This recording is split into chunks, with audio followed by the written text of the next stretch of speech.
Just saw the video of an old man being thrown onto the ground by riot police, shoved so hard that he just falls, smacks the back of his head on the concrete, and as the blood is oozing out, pooling, riot police don't give a shit. They just keep walking right over him. Heartlessly, no one's stopping to help. Just as heartless as that knee on the neck. And that's what the cops are doing. They're doing that all over the place right now. And they're showing their true colors. This is the thing. Like, I am a person who likes to talk about the police officers that I know in my life who are really nice people. And this is not about people. It's about the institution of policing. It is something that takes good people and makes them horrible people. It makes them behave like horrible people. It doesn't turn them into, but it makes them behave that way. And some people own it. Some of them own it, like that officer with his knee on the neck. So, and like these guys walking right over this old man. So, of course, you know, if it isn't obvious, I support the protest. I think Black Lives Matter. I do think all lives matter, but Black Lives Matter the most right now because they are not being treated like they fucking matter. All right? And yeah, I've been very angry, if you haven't noticed. Like, I can somewhat calm down here and there, but then as soon as I get going on this, I get angry again because this has been going on since before I was born. There was a little progress made back in the civil rights time. That was good. But there was still so much that was unresolved. And the world tried to use that little bit of progress as like the justification for shoving down anyone else who stood up and said, hey, no, we need to do more. And they said, no, we did the civil rights. Stop complaining. So, you know, this is the time. Shit has to change. And the Black lives are not being treated like they matter. Black voices are not being treated like they matter. And every one of us who has lighter skin needs to be using our voice and doing something about this shit. All right? And so that kind of brings me to what I've been wanting to talk about is protest tactics. Because I think a lot of people don't recognize that there's war, right? Where you have tanks and guns and armies and bombs and planes. But like the game of war doesn't require, you know, physical violence to be done. You can do, you know, all different types of warfare. There's like psychological warfare. There's cyber warfare. And right now, what is going on with the protests? That is like a citizens' revolution trying to create a peaceful change. Peacefully wage war against these people who are killing citizens of America. And it's not just what's happening in the racism related killing, though that's like the most blatant. There's a whole bunch of killing going on just from the corporations and the greed and the banks and all these people who are propping up this old system that is like a system that perpetuates death just constantly all over the planet. And that's what this uprising needs to be about ultimately. But we need to start with the people who are being killed the most, who are in daily threat. Like, you know, with this skin, with this look, I've always been able to go around the planet with no trouble, no worry about just like, you know, some authorities just going to come and start killing me. And that is just so enraging to think about what that would be like to be on the other side of that. And so, you know, I totally kind of spaced out on where I was going there, but I'm going to come back to protest tactics because my point is when we are waging this, you know, uprising, this movement to get change, and we're trying to do it peacefully, sometimes they don't let it happen. Most of the time when you're trying to do it peacefully, they don't let it happen. And so that's why when you look at the history of revolutions, you look at history of change, even the history of the civil rights movement, it wasn't just purely peaceful protests that got it to happen. And so I get a little bit pissed off right now at all the people who are going, hey, I'm with the protesters, but anyone who's getting it all angry and breaking something or lighting something on fire or grabbing some shit out of a store, you can't do that. You're so horrible. And now I don't know if I can support this. And you're alienating allies and all this.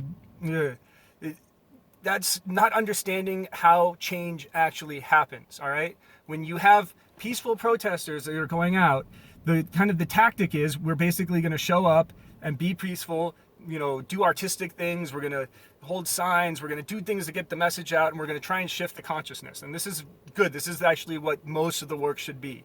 And this is what we should all be part of. But then you run into the police that generally, they can over-respond or they can be passive about it. When I was a kid, they had kind of learned from the civil rights era, and they'd realized, hey, when these protesters show up, if we're just really passive about it, then they don't get much news coverage, because all that time when we sicked the dogs on the black people and we used the hose on them, that made it on the news and it made other white people uncomfortable. So we shouldn't do that anymore. What we should do is, when these peaceful protesters show up, we'll just hang back and hold the line and not get engaged with them in any way, and eventually they'll go away and they won't be on the news, and then that's the best way to deal with it. It's like, we've allowed this peaceful protest, we make sure they get a permit before they show up so we know we can be there. It's just like they've figured out how to take what was a tactic that worked in the past and neuter it, basically neutralize the threat.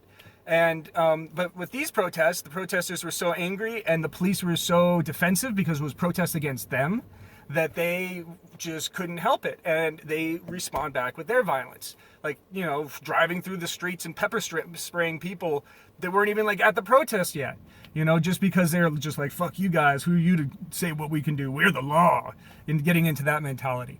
So once you get all this violent backlash, you can do the thing and sit there and just take it.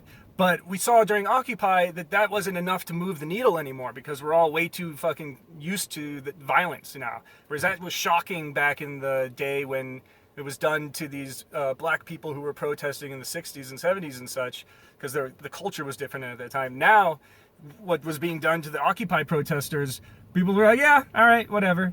That sucks, not good, but it's not enough to get me to change, And so in these protests, it kind of became clear that if we just take their violence and hope that, like, the tactic of, well, we've been here peaceful and then they've overreacted and been violent to us, and now that goes on the news and that changes hearts and minds, like, that's kind of the old tactic, but that's not working anymore.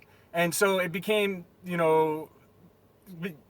we have to do something else. And when there's so much rage that's pent up and there's so much lack of response after so many years of protest, so many years of bullshit, so many years of anger, so many years of being told, oh, we're working on it, we're changing it. Hey, just vote for us Democrats. We really believe in, social justice, and, we think racism is real and we're going to do something about it, unlike those Republicans who make it clear that they don't give a shit. We're going to pretend we do give a shit. And then what do you see right now? All of these cities that are, violently responding to the protesters that are run by Democrats. Democrats own this shit, and their response to the George Floyd video isn't going, oh wow, there's a real problem. Oh wow, these protesters are right.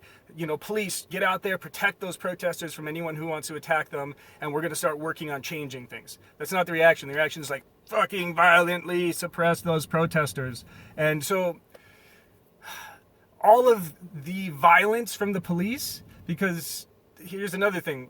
Yes, violence in the dictionary can be defined as, doing something to a person or property. So I get it. Like, you're destroying something, and dictionary might say that that's violence. But it's not equivalent. All right? The broken window or even the burned down building is not the same as fucking killing somebody.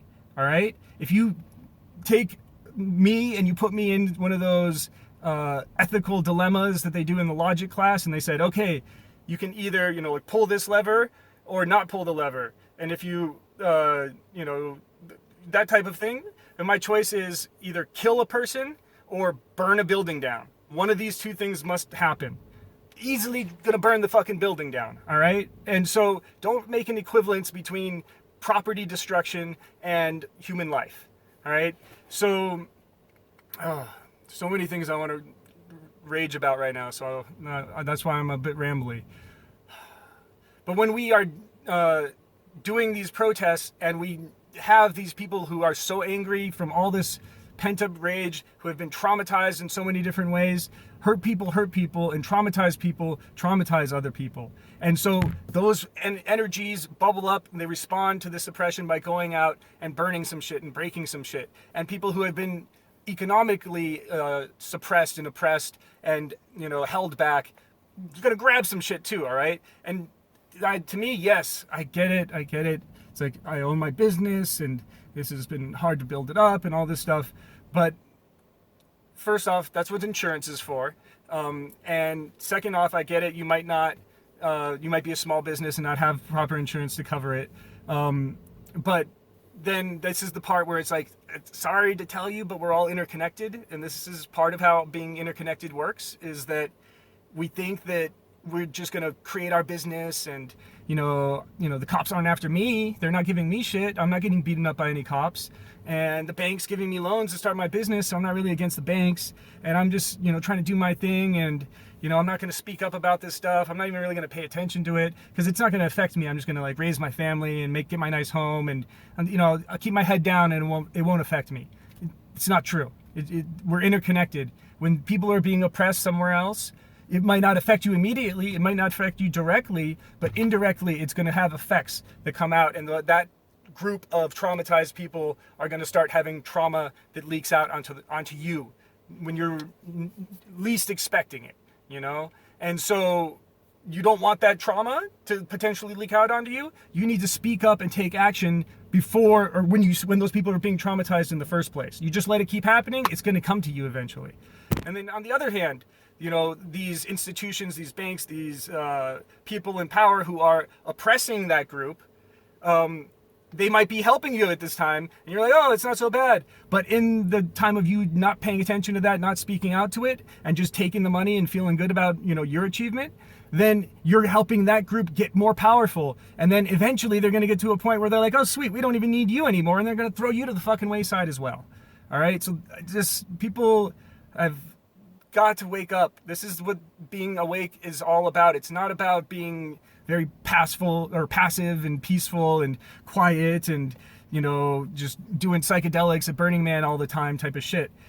Being awake has to do with recognizing the way that the world is actually working, how people are being hurt, and taking action to do something about it.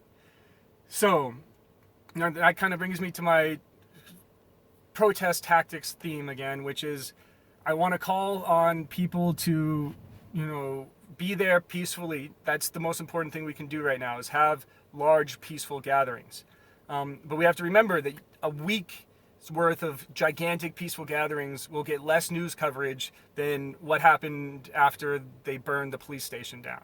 So it's going to have less ability to go into the general consciousness if we limit ourselves to only doing peaceful things. Now, if the police stop their violence, if the police join in with the protest, if the police protect the protesters, if the police start doing that, there's no reason for any sort of violence. You know, property violence, as you might want to call it. There's no reason for any sort of destruction. You know, then we're good. You know, but if the police keep being violent when we're there being peaceful, then I think it's okay. Why break some shit? But don't just break anything. That's the thing. That is the one caveat that I have, is don't just break anything. Don't break someone's home. Don't break a small business. You know, don't break public utility facilities that are there for all of us. Break shit that represents this oppressive system. Break the police station where the racist cops came from. Break burn the fucking banks, burn the fucking, corporate buildings, loot those places. Those are the places that have the insurance, first off. And second off, are the symbols of capitalism, the symbols of the system that are destroying us, the symbols of the system that needs to collapse, the symbols of the old way. And burning symbols of the old way is part of revolution. So I'm not at all against that. But here's the key thing, is remember, anything that is destructive is only there as, in a way trying to play a role of defense. So it's I don't advocate I don't think we should throw things at the police. I'm not really for that. But I do think if an officer starts violently arresting a peaceful protester, I think we should all push that officer off and take that protester back into the crowd with us and move on. Like, I don't think we should attack the cops in any way, but I think that there is a space for us to have some sort of force, whether it's destroying things when they are tear gassing us. It's like, you tear gas us, we'll break this shit then. That's one form of defense. And the other form of defense is when they physically are trying to grab people and take them and beat them up, we protect those people. Like, that is not, to me, that's not violence against police. That's defense. Like, protection is okay. And if violent police are breaking rules and attacking people, then it's okay for us to push them aside and take those people and protect them. Now, I realize that some of you might be thinking, like, Brett's this peaceful guy, right? Because he does peace jam and peaceful things, and hangs out with peace activists and so on, and teaches yoga and does meditation. And yeah, I do live a peaceful life now. I do come from a background of violence, from inside my early childhood family stuff, from cultural stuff that I took on, to being ready to fight anyone when I was a kid, and being ready to do the crazy stupid shit as a kid. And the time I spent in jail was because I beat somebody up. It ended up being the wrong rich white kid whose dad was a lawyer, so that didn't work out very well for me.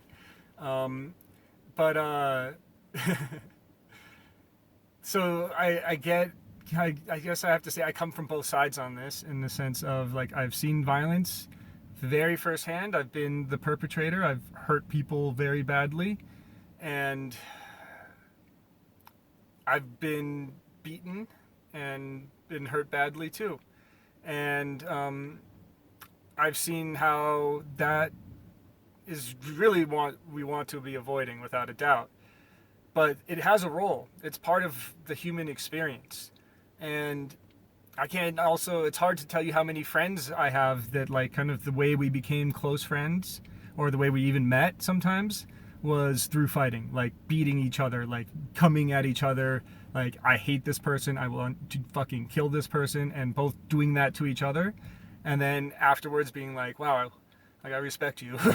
I like you, let's talk, let's hang out, let's get drunk. Like, I've had quite a few of those situations. Also, I've had situations where the violence, and we gotta recognize, yes, okay, I'm talking about physical violence a little bit now, but there's just the violence of, like, yelling at each other, being so angry, like expressing that same feeling but without punching, doing it with your voice, doing it with your words, doing it with the mean things you say, right?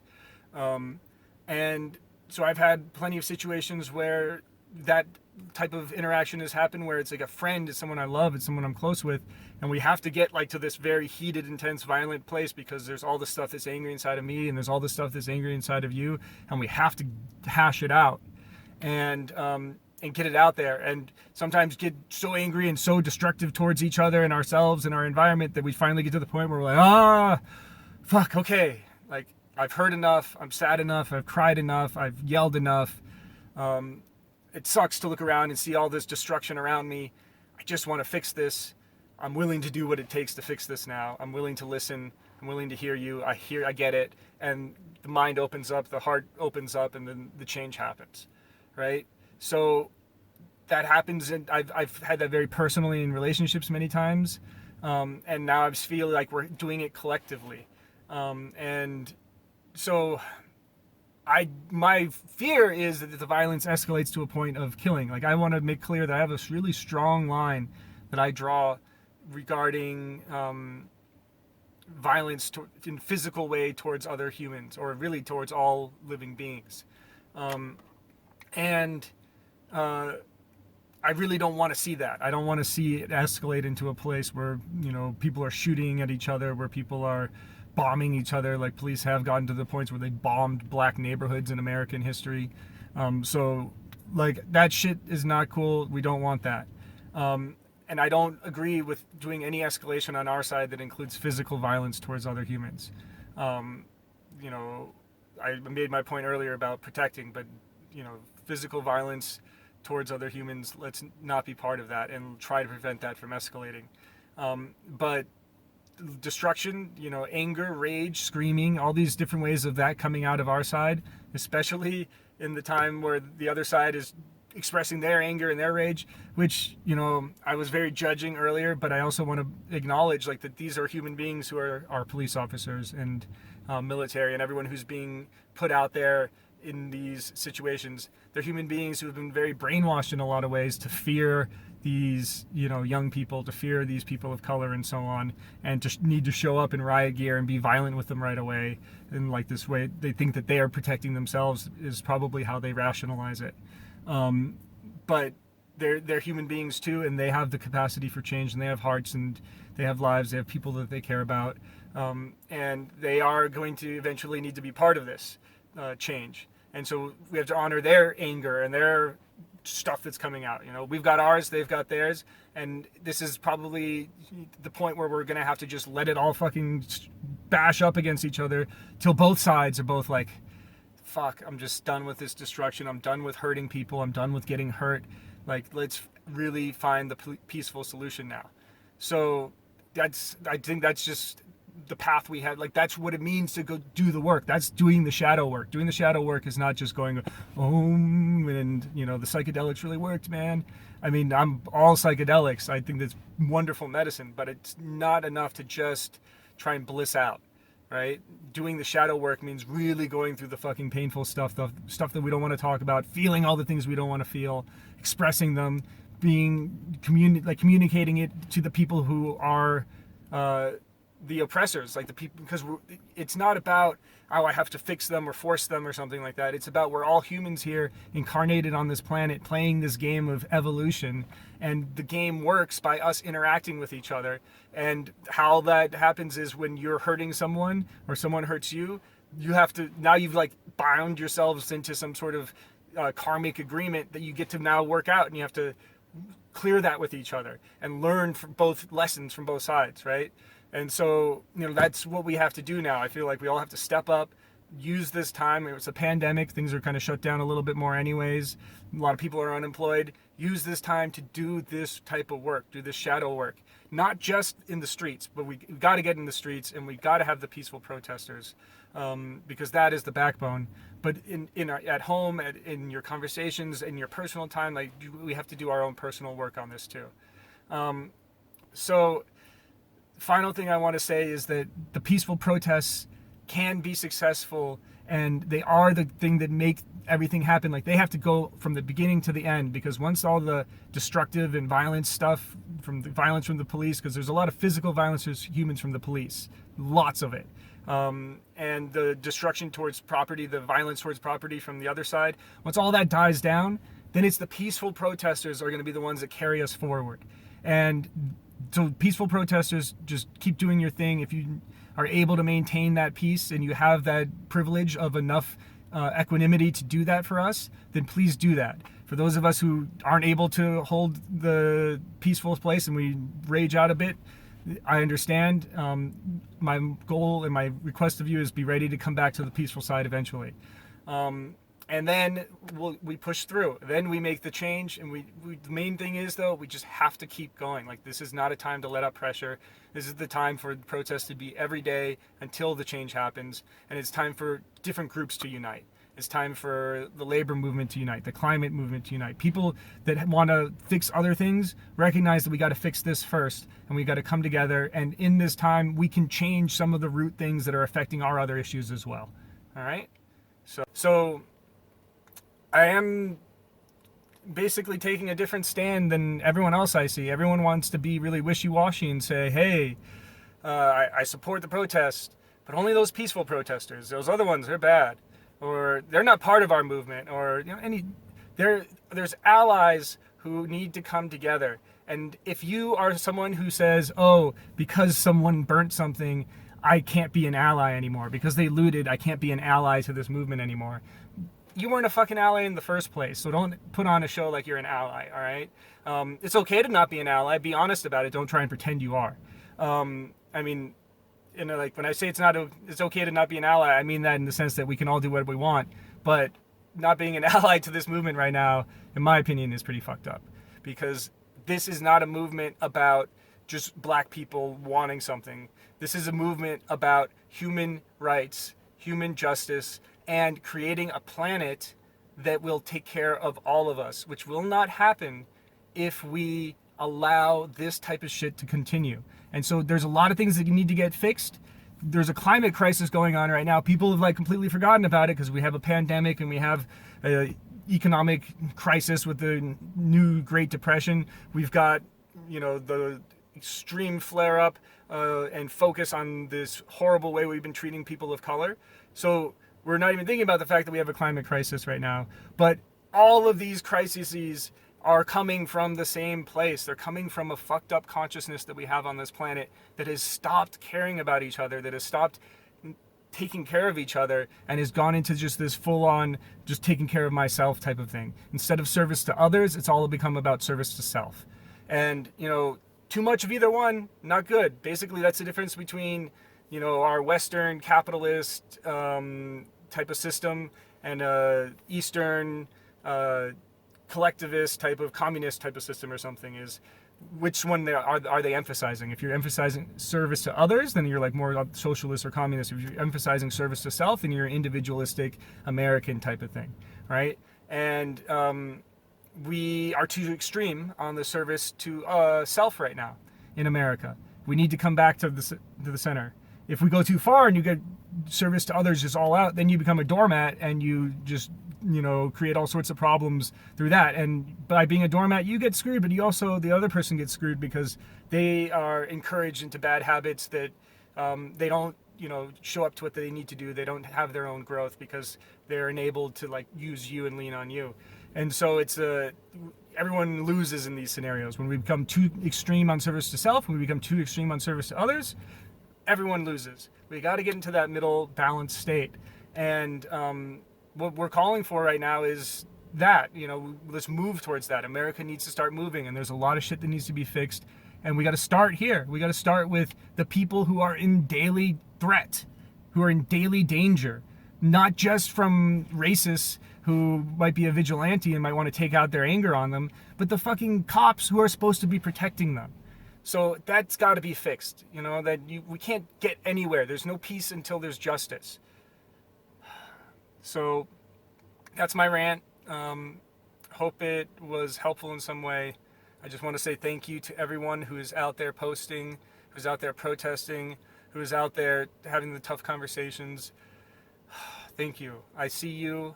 I'm heartwarmed to see so many of my friends and people that I know using their social media just to talk about this primarily, and saying the hard things and bringing up the points that people don't want to hear.